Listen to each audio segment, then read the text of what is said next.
एक बड़ी खबर आ रही है दिल्ली से। दिल्ली से बड़ी खबर, एनडीए उम्मीदवार का नामांकन हुआ है। बिरला को लोकसभा स्पीकर पद के लिए उम्मीदवार बनाया गया है। बिरला को लोकसभा स्पीकर पद के लिए नामांकन भरे हैं बिरला। डिप्टी स्पीकर पर सहमति ना होने पर यह फैसला लिया गया है। INDIA ने स्पीकर पद के लिए उम्मीदवार उतारा है। विपक्ष ने सुरेश को स्पीकर पद का उम्मीदवार बनाया है। केरल सांसद सुरेश को यह उम्मीदवार बनाया गया है। स्पीकर पद पर आम सहमति नहीं बनी है। तो बड़ी खबर आपको बता रहे हैं दिल्ली से। एनडीए उम्मीदवार का नामांकन हुआ। बिरला को लोकसभा स्पीकर पद के लिए प्रत्याशी बनाया गया है। बिरला ने लोकसभा स्पीकर पद के लिए नामांकन दाखिल किया है। इस खबर पर ज्यादा जानकारी और बातचीत के लिए राजनीतिक विश्लेषक दिनेश सिंह हमारे साथ जुड़े हुए हैं। बहुत बहुत स्वागत है आपका हमारे इस कार्यक्रम में दिनेश सिंह जी। जी नमस्कार। एक बार फिर अगर जो कहा जाए कि सहमति नहीं बनी स्पीकर और जो सब डिप्टी स्पीकर का पद था इसके लिए, और अब नामांकन इन्होंने कर दिया है बिरला ने लोकसभा स्पीकर पद के लिए, तो क्या लगता है आपको कि अगर ये विपक्ष भी उम्मीदवार उतार रहा है और सत्ता पक्ष भी एक तरह से उम्मीदवार का नामांकन कर दिया, तो जो डिप्टी स्पीकर का पद है इस पर भी चुनाव होने हैं, ये भी तय हो गया?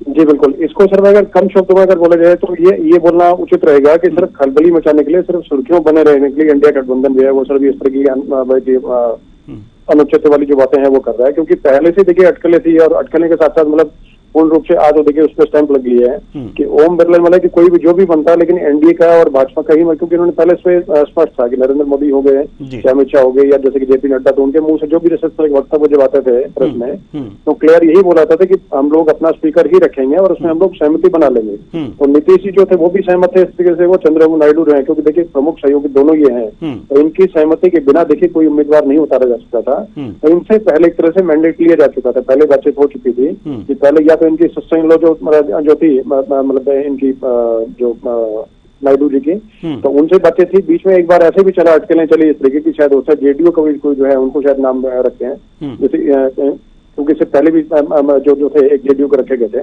तो उस तरीके। लेकिन उन चीजों को आज मतलब अटकलों की बाजार मतलब जो है वो सारे आज पूरा ठंडा पड़ गया है, क्योंकि ओम बिरला के नामांकन के बाद में सभी चीजों को विराम लग जाएगा जैसे। और दूसरी चीज देखे थे कि सिर्फ सामने जो उम्मीदवार है वो टिक नहीं पाएंगे। टिकने का नहीं रीजन ये है कि उनके पास नंबर गेम जो है उस प्रकार से नहीं है। और दूसरा देखिए आपस में भी जो सहमति की अगर बातचीत करें तो आपस में भी वो चीजें उस प्रकार से नहीं है कि जैसे आपस में एक आम रहे या एक आम सहमति। जैसे अगर कोई अगर बाई चांस मान के चले कि जैसे टीएमसी, तो टीएमसी पहले से अपने आपको अलग कर चुकी है। आम आदमी पार्टी शायद कांग्रेस के किसी उम्मीदवार का या किसी और उम्मीदवार का साथ देगी नहीं देगी, इस बारे में बहुत बड़ा नहीं जा सकता। जी हाँ बिल्कुल। संशय पूरा संशय उसमें ज्यादा संशय नेगेटिव साइड में है, उसमें हम लोग ये नहीं कर सकते कि वो उसको सपोर्ट करेंगे नहीं करेंगे। तो मुझे पूरी तरीके से ये है कि मतलब जो मुझे लगता है अपने तरीके से, और हमें जल्दी इस वक्त मतलब की पुष्टि भी हो जाएगी कि ओम बिरला जो है वो पूरे तरीके से वो काबिज हो जाएंगे और उन्हीं को पूरे तरीके से मतलब। तो क्या ये माना जाए कि स्पीकर और डिप्टी स्पीकर का जो पद है वो सत्ता पक्ष के पाले में ही रहेगा, उसके पास ही रहेगा?